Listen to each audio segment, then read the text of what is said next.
Yo, what's going on, guys? Welcome back to a brand new video on the channel. Instead of today's video, we are doing kind of a bi-weekly, I'd say, series on brawlers that are like really underrated, really good in the meta, etc. And these are the brawlers that the pros are abusing a lot right now. So the first one is Draco. So Draco did fall down the usage rates quite a fair bit when he got that first original nerf to his hypercharge. It seemed quite big, right? Because it took from like 2.5 supers, I believe, or something like that, to about 4 supers to get. But with Draco, it's still quite easy to get his hypercharge. So his hypercharge, it charges faster because he can receive, when he receives damage, he gets hypercharge charge like all other tanks, and that's going to help him out. He also just gets that additional hypercharge through the damage reduction he gets with his shield. So he's taking more damage than the usual tank, right?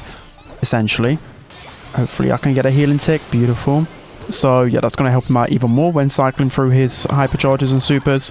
There's just a lot really going for him right now inside of the meta. He's a good counter to a lot of the top meta brawlers right now. I'm trying to think, like Hank, like Kenji in the meta. He's a really, really dominant brawler in the fact that like you can just get your hypercharge eventually in the game and you just get a team wipe. You just get a triple go, and these are the types of brawlers that are at the top of the meta currently. So yes, do bear that in mind. So I'm going to pop my gadget super early there, and we can at least get the kill. So Tara, I mean, she got a kill with her hypercharge, but I didn't have to waste mine, and I still got the trade. So yeah, Draco's just proven to be like, his play rates and win rates have just actually gone through the roof, like literally through the roof recently. And you've seen the monthly finals that pros went a lot of Draco. So here we go, hypercharge time. I can just hold down the auto aim button and just Squeaky's dead, Rico is dead, Tara is probably going to be the next person to fall once we can get some shots onto her up close. And I mean, we can get even more value with this next super. Just look at this, we're just raining down on them. Unfortunately, I couldn't get out of the range. Maybe I could have popped gadget and super there, but I didn't want to waste my super entirely. But look at the pressure I got for my team. It's all about the pressure, the amount of space that you take up with one Draco super, with a hypercharge, just your survivability with the gadget is kind of insane. So I'm going to try and sneak in here. Yeah, it's not going to work, is it?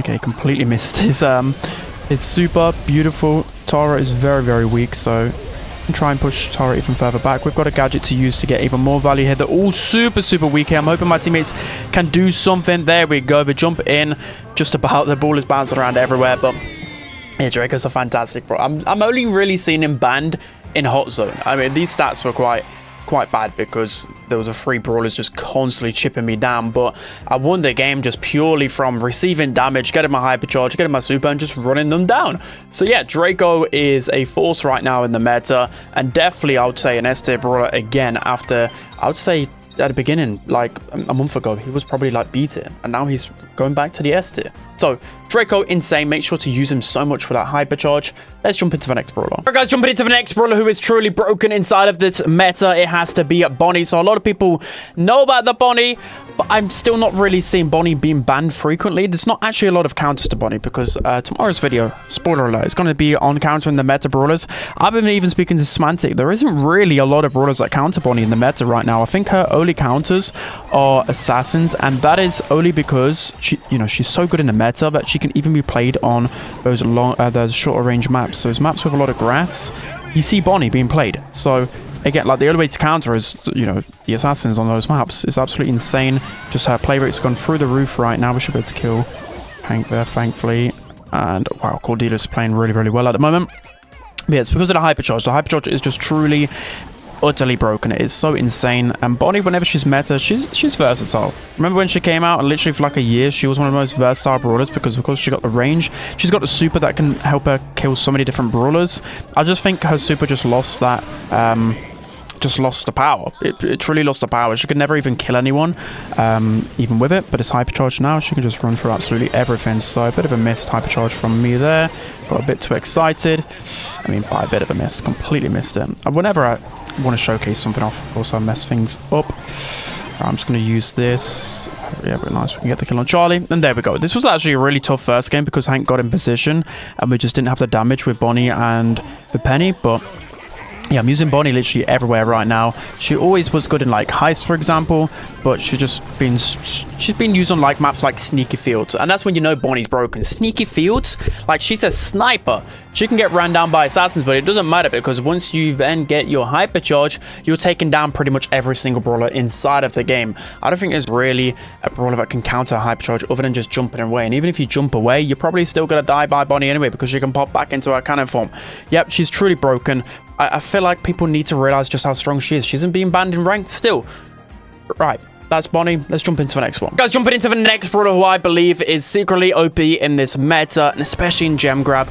Brawl a little bit as well. Maybe in hot zone, just not the long range maps. It has to be Sandy. Sandy in the gem grab meta, like the play rates are just crazy in terms of the fact that a lot of the brawlers that he can counter in the meta, like Charlie, he's an okay counter core dealers, but it's mainly the tanks and assassins he's actually pretty good into. So this is, like Sandy of course lacks damage, but you can just cycle supers like crazy. Like I just had the game there where Kenji and Mortis just seem to be popping off, but because I was just cycling so many supers against them, like we just took over the game in so many different opportunities. You can turn around the game so easily in gem grab with a super like Sandy's. So yeah, early game I'm going to struggle, but once I get that first super, it's all going to be good. I don't know why Crow is literally jumping into the Kenji. I mean, it managed to work there, but you want to try and keep your distance against the Kenji.